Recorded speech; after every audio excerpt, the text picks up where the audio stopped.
प्रशासन कुछ नहीं बोला हम लोग गए थे तब बोला कि बच्चा आपका शाम को चला जाएगा घर, आपको बच्चा को पकड़ धकड़ नहीं होगा। जब 4 बजे बच्चा को जेल हाथ में हथकड़ी लगा तो बच्चा मेरा फोन किया कि अब हम जा रहे हैं, जेल जा रहे हैं।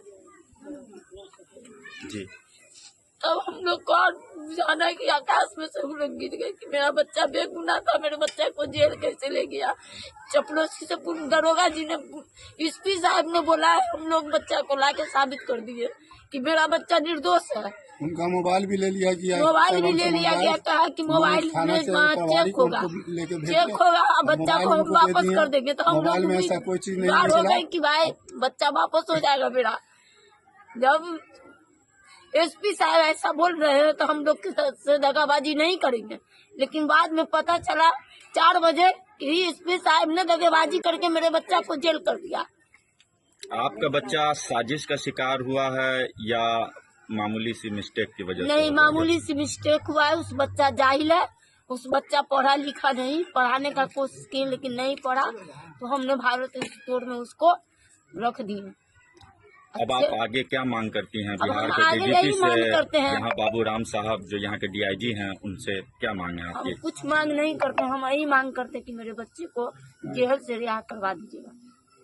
अब मेरा मांग कुछ नहीं, हम गरीब आदमी हैं, हम कहाँ से कोर्ट कचहरी लड़ेंगे, कहाँ से पैसा लाएंगे?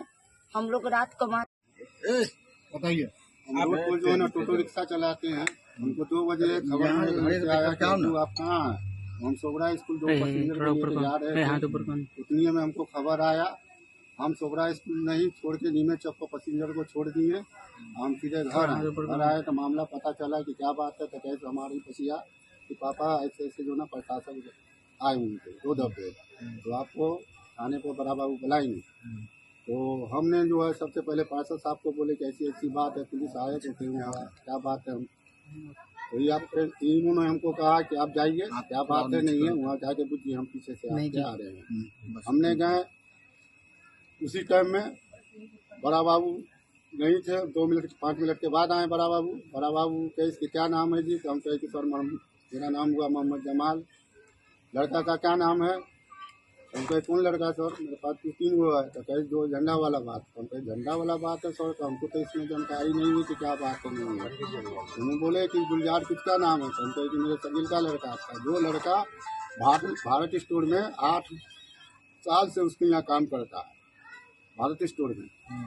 हम कहे कि सर 7 बजे सुबह में हम जाते हैं और 8-9 बजे रात में हम आते हैं। मेरा लड़का भी जो है भारत स्टोर में रहता है और 8 बजे जाता है, 9:30-10 बजे जब दुकान बंद होता है तब ये आता है।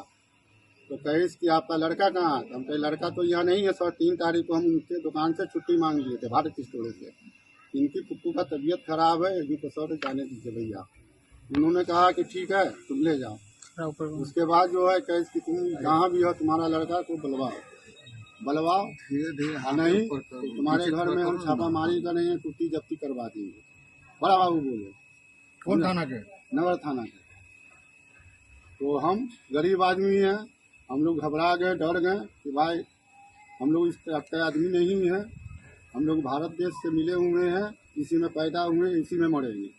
मेन कारण क्या था जो आपका? उसके बाद फिर हमको बाबू बोले ने कि आप जाइए और लड़का को लेके आइए, समझा ना। सिर्फ उससे हम 2-4 को बयान लेंगे और जैसा बयान होगा उस बयान पर जो है ना उसको हम छोड़ देंगे। किस लिए लेके आइए भाई? झंडा के मामले में। क्या झंडा का? क्या पूरा मामला झंडा का? झंडा के मामले में कि झंडा जो है तुम्हारा लड़का कहाँ से लाया, पुलिसिंग वाला झंडा लाया कहाँ से? तो कहें कि सर हमको तो नहीं मालूम है कि कहाँ से लाया, ना हमको जानकारी है इस चीज़ का, आज हमको जानकारी हुआ है, समझा। तो उसके बाद फिर हम लड़का को बुलवाएं, लड़का को फिर जहाँ पुप्पू का रहती थी वहाँ का बड़ा बाबू पता ली। फिर हमको कहें कि तुमको विश्वास है? हम कहें सर 1 घंटा में आ जाएगा। तो मेरा भतीजा है ये लड़का, मेरा ये भतीजा साथे थाने में। क्या आपका लड़का वहाँ झंडा फहरा रहा था? हाँ, झंडा जुलूस में घुमा रहा था? हम तो नहीं देखे, हम नहीं देखे। ठीक है, अब जो टीवी पर आया, इस पर आया तो उस पर हम देख रहे हैं।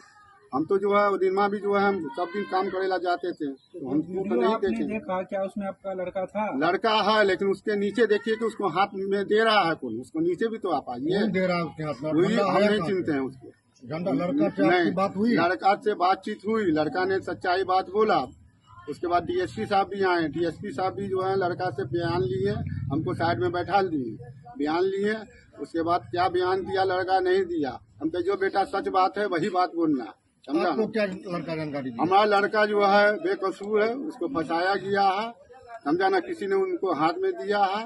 और मेरा बच्चा जो है एकदम बिल्कुल ही जाहिल है, वो झंडा का कोई कदर जानता नहीं है, समझा ना। वो अपना जो है मुहर्रम का जो निशान था वो अपना भांज रहा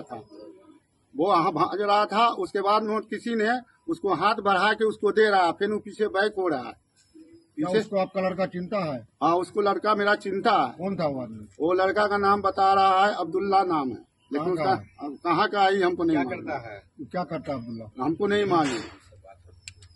कब की घटना है, कब प्रशासन आपको बुलाया? आप अपने बच्चे को जो हाजिर कराए थाना में, उसके बाद क्या कुछ हुआ? उसके बाद जो है बोले हमको कि तुम जाओ, हमको भी कस्टडी कर रहे थे बड़ा बाबू कि जो है तुम रात भर रह जाओ, तुम्हारा बच्चा काफी घबराना हुआ है। फिर मेरा लड़का कहे कि अब्बू को जाने दीजिए सर, तो मेरी अम्मी का बहुत दिल की कमजोर है, सेहत उसका सही नहीं रहता है। तो फिर बड़ा बाबू कहे कि ठीक है तो तुम जाओ।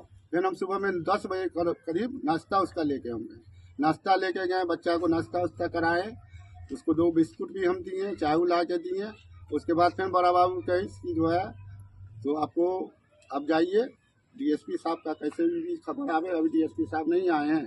और डीएसपी साहब से भी बातचीत हुई थी महोदय से कि जो है लड़का अगर बेकसूर है उसको हम शाम तक में रिहा कर देंगे। आगे आप क्या चाहते हैं? आगे क्या कर चाहते हैं कि बच्चा का जो है हमने जो है सब आदमी है यहाँ पर, बच्चा मेरा बेकसूर है, उसको रिहाई चाहिए। बच्चा आपका अभी है कहाँ? बच्चा भी जो है जेल में, लहरियासराय जेल में।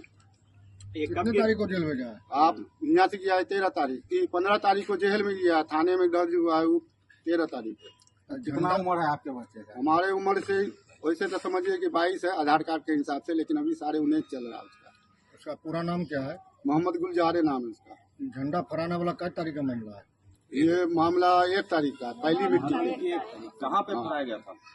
किला घाट चौराहा मुहर्रम ऑफिस कमेटी के द्वारा अभी तक क्या सहयोग मिला? अभी कोई सहयोग नहीं मिला, जबकि जो है मुहर्रम कमेटी को भी फोन करके हम बुलवाए थे कि भैया आपके तरफ से कुछ अगर मदद मिलता है तो आप कर दीजिए, गरीब का बच्चा, आपके मोहल्ले का भी बच्चा है, हंस रहा है, तो आप कुछ मदद कर दिए। तो कैसे ठीक है, तो हम फोन कर से जो है ना हमसे जहाँ तक होगा हम मदद करेंगे, लेकिन ऐसा बच्चा को हाजिर करने में मुहर्रम कमेटी भी आप पर दबाव बनाई थी क्या? जी नहीं, वो हमको जो है हम पहले ले गए थे मुहर्रम कमेटी में बच्चा को, तो वहाँ जो है ऐसा कोई बात नहीं बोला, इन्होंने बुलाए हमको कि जाओ आओ पहले मुहर्रम कमेटी में, वहाँ क्या होगा नहीं होगा। तो वहाँ भी हम देखे कि हम चुपचाप बाप बेटा और 2-4 लोग भी मेरे साथ गए थे, लेकिन ऐसा कोई बात नहीं बोला, सीधे हम लोग थाने लेके चले गए। अपना परिचय दीजिए पूरा। हम अपना, मेरा नाम हुआ मोहम्मद जमाल, घर लाल बाग GTI। ठीक इन लोगों के साथ तो वहाँ पर प्रभारी महोदय ने भी इस बात को माना और डीएसपी साहब ने मेरे सामने इस बात को माना कि नहीं, लड़के की इसमें कोई गलती नहीं, लड़का झंडा नहीं लाया, लड़का को झंडा किसी और ने पकड़ा, लेकिन हम इसका मोबाइल मंगा लेते हैं। मोबाइल में हम चाहते हैं कि डिटेल देखना, क्योंकि ये झंडा जो है या तो ये बनवाया जा सकता है सिला के, या ये फिर झंडा ऑनलाइन आ सकता है, क्योंकि ये झंडा अवेलेबल नहीं हो सकता मार्केट में। तो फिर मोबाइल मंगाया गया, लेकिन उसके बाद जब ये बात जब लोगों ने कबूला, मतलब जो प्रशासन कह रही है कि नहीं आप आ गए मेरे बुलाने पर, आपने अपने बच्चे को प्रेजेंट कर दिया, तो फिर इस लड़के को जेल के अंदर भेजने का क्या कारण था? अगर मान लीजिए फिलिस्तीन झंडे का मामला इतना बड़ा था, तो मुझे एक सवाल का जवाब चाहिए बहुत अच्छे से कि देश के सबसे बड़े संसद में, सदन में खड़ा होकर कोई आदमी इस देश का, जिसका नाम ओवैसी का आप सभी लोग जानते हैं, वो फिलिस्तीन जिंदाबाद की नारा दिया, वहाँ प्रधानमंत्री मौजूद, वहाँ गृह मंत्री मौजूद, वहाँ रक्षा मंत्री मौजूद, उस पर कौन कार्रवाई हुई? ये मतलब कानून का 2 पैमाना क्यों चल रहा है? दूसरी चीज, अगर फिलिस्तीन झंडे का या किसी भी देश के झंडे का ये मामला अगर था, तो इसका मॉक ड्रिल क्यों नहीं हुआ कि जैसे किसी को अगर आर्म्स बंदूक अगर है, ये लाइसेंस वाला ही रख सकता है, गैर लाइसेंसी बंदूक रखेगा तो उसकी सजा की, ये डर अगर लोगों को बता दिया गया होता तो इस तरह के मामले नहीं होते। और अगर इतनी फिलिस्तीन के झंडे के मामले, फिलिस्तीन की एम्बेसी क्यों नहीं इंडिया में बंद की जा रही है? उस दूतावास को बंद कर दिया, वहां भी फिलिस्तीन का झंडा लहरा रहा है।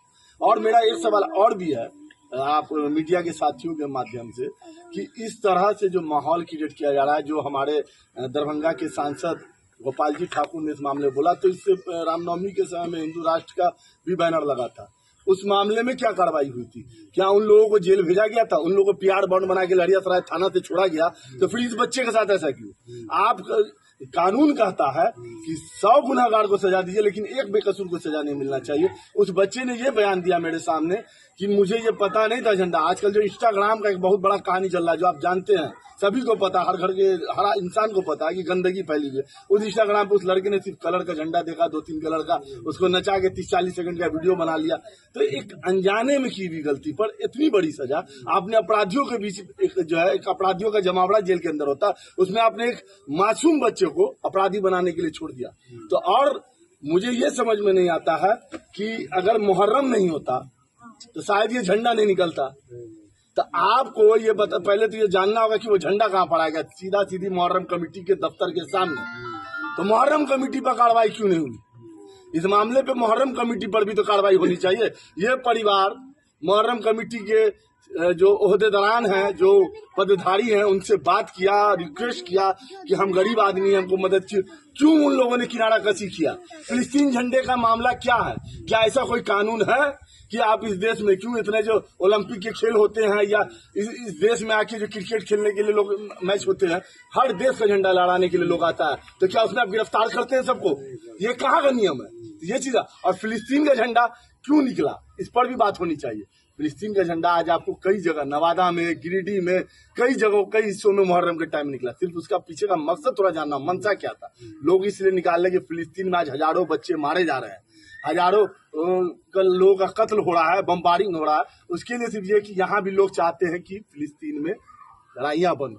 लेकिन इसको इतना बड़ा इशू आप बना रहे हैं कि एक बच्चे के भविष्य के साथ खिलवाड़ कर दिया। आज बताइए कि बच्चा क्या हुआ? एक दागी आपने उस बच्चे को पूरे समाज के सामने खड़ा कर दिया। ये दायित्व इसका कौन लेगा? उस बच्चे के आपने जो चरित्र को खराब करने का काम किया, इतनी बड़ी गलती है। आप मीडिया वाले सभी साथी यहाँ मौजूद है, मुझे बताएं, क्या ये इतनी बड़ी गलती थी जिसकी सजा, क्या उसको आप डांट के या उससे पीआर बॉन्ड भरवा के नहीं छोड़ सकते थे? उस बच्चे को आपने जेल भेज दिया। आज उसकी माँ का रोते रोते हालत खराब है, उसका फादर। आज जो है समाज में लोग उसके साथ इतने लोग क्यों खड़े हैं? क्योंकि सबों को पता कि ये गलत हुआ है।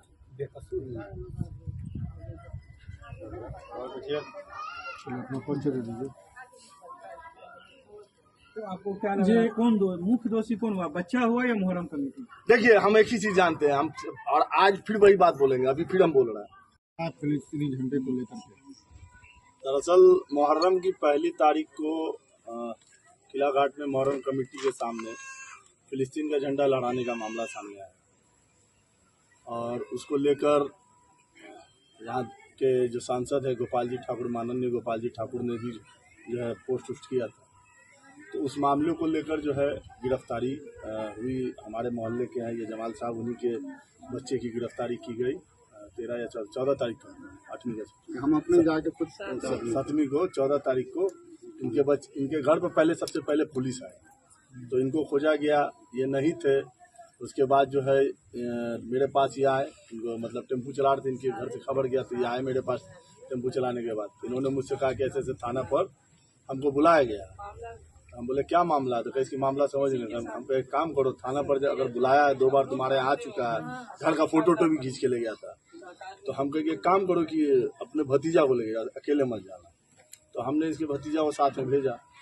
तो ये थाना पर गए तो वहाँ इनका मामला खुल कर आया कि फिलिस्तीन का झंडा जो है इनका बेटा लहरा रहा था। ठीक है, तो भाई वहाँ पर इनको बोला गया कि बेटा को प्रेजेंट करो, बेटा था नहीं। उसके बाद इन्होंने अपने बेटा को वहाँ बुलवाया। देखिए, बेटा भी आया इनका, वहाँ पर बयान भी दिया गया। जहाँ तक जब लड़के से मैंने पहले पूछताछ किया कि तुम इस मामले में कहाँ पर है, तुम झंडा लाया था, तो लड़के ने कहा कि नहीं, झंडा मैंने नहीं लाया था, मुझे पता भी नहीं है। आपको एक ये डॉक्यूमेंट देखिए, ये कोर्ट में सबमिट किया गया है, लड़के ने अंगूठा का निशान लगाया हुआ है। कितना पढ़ा लिखा होगा जिसको ये पता होगा कि फिलिस्तीन का झंडे का कलर क्या होगा? मुझे खुद नहीं पता। मैं ये जो इस बीच में जो इतने मामले हुए उसमें जो झंडा घुमा, तो मुझे ये अभी भी मुझसे पूछा तो मुझे पता नहीं कि कलर क्या है। लेकिन ये समझ में आया, मेरे जैसा पढ़ा लिखा आदमी को पता नहीं फिलिस्तीन, क्योंकि हम लोग एक ही झंडा जानते, तिरंगा झंडा जो अपने देश का है, तो हम लोग उसको जानते, उसको पहचानते। तो इस मामले में उस लड़के को बुलाया, अगर